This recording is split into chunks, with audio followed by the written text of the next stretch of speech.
بسم اللہ الرحمن الرحیم۔ السلام علیکم۔ نازیہ کی نئی شادی ہوئی تھی۔ پہلے پہل تو سبھی خوش اخلاقی سے پیش آتے رہے، پھر آہستہ آہستہ میٹھے بولوں کی پرت اترنا شروع ہوئی۔ دبے دبے لفظوں میں نازیہ کی پکی رنگت پر باتیں ہونے لگیں۔ نازیہ کی 4 نندیں تھیں۔ نازیہ کے شوہر طاہر سب سے بڑے تھے۔ ایک دن وہ عام سے کپڑے پہنے کچن میں کام کر رہی تھی کہ اس کی چھوٹی والی نند اندر داخل ہوئی اور بولی، یہ آپ ہیں نازیہ بابی؟ میں سمجھی ساتھ والوں کی کام والی آئی ہوئی ہے۔ ماریا نے بظاہر ہنستے ہوئے کہا، لیکن اس کی آنکھیں صاف مذاق اڑا رہی تھیں۔ نازیہ کا دل بجھ کر رہ گیا۔ اس نے اس دن سے اپنا خاص خیال رکھنا شروع کر دیا، ہر وقت تیار رہنے لگی تاکہ آئندہ اسے کوئی کام والی خالہ کا طعنہ نہ دے سکے، جن کی رنگت بے حد کالی تھی۔ کالے گورے سب اللہ نے پیدا کیے ہیں، لیکن ظالم معاشرہ یہاں بھی اپنی روایات چھوڑنے کو تیار نہیں۔ اکثر کالی رنگت رکھنے والا انسان مذاق، طعنوں اور طنز کی زد میں ہی رہتا ہے۔ آج نازیہ اپنی بہن کے گھر جانے کے لیے تیار ہوئی۔ اس نے بادامی کڑھائی والا سرخ سوٹ پہن رکھا تھا۔ ہلکے پھلکے میک اپ کے ساتھ وہ یقیناً بہت فریش اور اچھی لگ رہی تھی۔ طاہر باہر موٹر سائیکل پر اس کا انتظار کر رہا تھا۔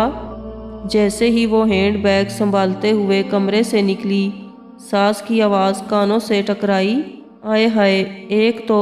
اتنا کہہ کر وہ منہ ہی منہ میں کچھ بدبدائیں، پھر بولیں، اوپر سے سرخ سوٹ! بیٹی کچھ تو خیال کیا ہوتا۔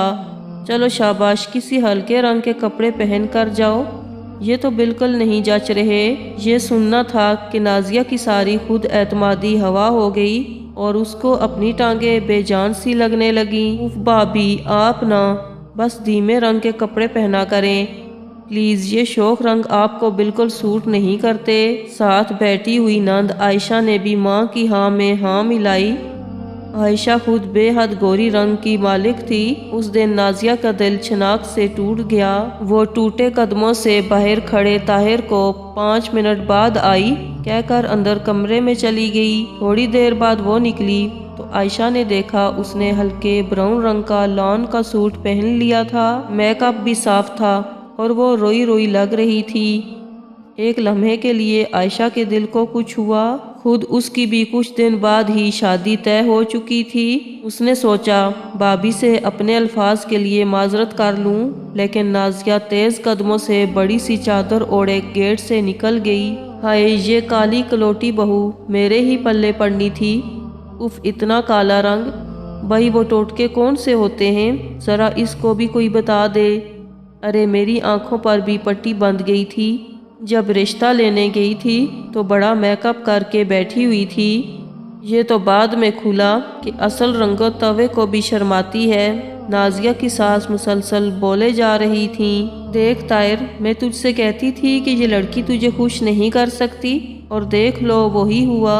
جب دیکھو منہ بنا کر جہاں وہاں پھر رہی ہے، مسکراہٹ تو نام کی بھی نہیں آتی اس کے چہرے پر، منحوسیت پھیلاتی ہے پورے گھر میں۔ طاہر میاں مسمی سی صورت بنا کر بولے، اماں میں تو کہتا ہوں خوش رہا کرو، کس چیز کی کمی ہے تمہیں؟ بیٹا اگر نہیں سنتی تو فارغ کرو اسے، اور بہت مل جائیں گی میرے شہزادے کو۔ وہ تو بیرونی دروازہ کھٹکا تو دونوں ماں بیٹے کا نازیہ نامہ ختم ہوا، اور نازیہ کے آنسو وہ ختم ہی نہیں ہوتے تھے۔ پتہ نہیں پیاز بہت کڑوا تھا یا لہجے۔ عائشہ شادی کے بعد پہلی بار رہنے کے لیے آئی تھی۔ نازیہ کچن میں بری طرح مصروف تھی۔ اس نے بریانی بنائی، سالن میں کوفتے اور میٹھے میں فروٹ ٹرائفل۔ جب رائتا بنانے کے لیے فریج کھولا تو دہی غائب تھا۔ آنٹی سے کہتی ہوں دہی منگوا دیں، شاید انکل بھول گئے ہوں۔ یہ سوچتی ہوئی وہ کمرے کی طرف بڑھی تو عائشہ کی سسکیوں نے اس کے قدم روک لیے۔ امی جی، میری ساس کہتی ہیں خالی گورا رنگ ہی کافی نہیں ہوتا، بندے میں کچھ بات ہونی چاہیے۔ جیسے ہی مجھ پر نظر پڑتی ہے کوسنے لگتی ہیں۔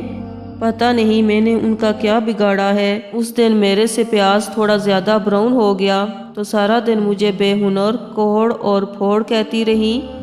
اکرم سے میری شکایت بھی لگا دی۔ اکرم نے مجھے سب کے سامنے تھپڑ مارا۔ امی جی اتنا کہہ کر عائشہ پھر رونے لگی۔ باہر کھڑی نازیہ کا دل جیسے دھڑکنا بھول چکا تھا۔ کیا مکافات عمل اتنی جلدی بھی شروع ہو سکتا ہے؟ یہ اس نے کبھی نہیں سوچا تھا۔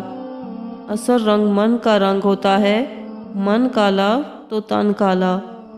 میرے چینل کو ضرور سبسکرائب کریں۔ جزاک اللہ۔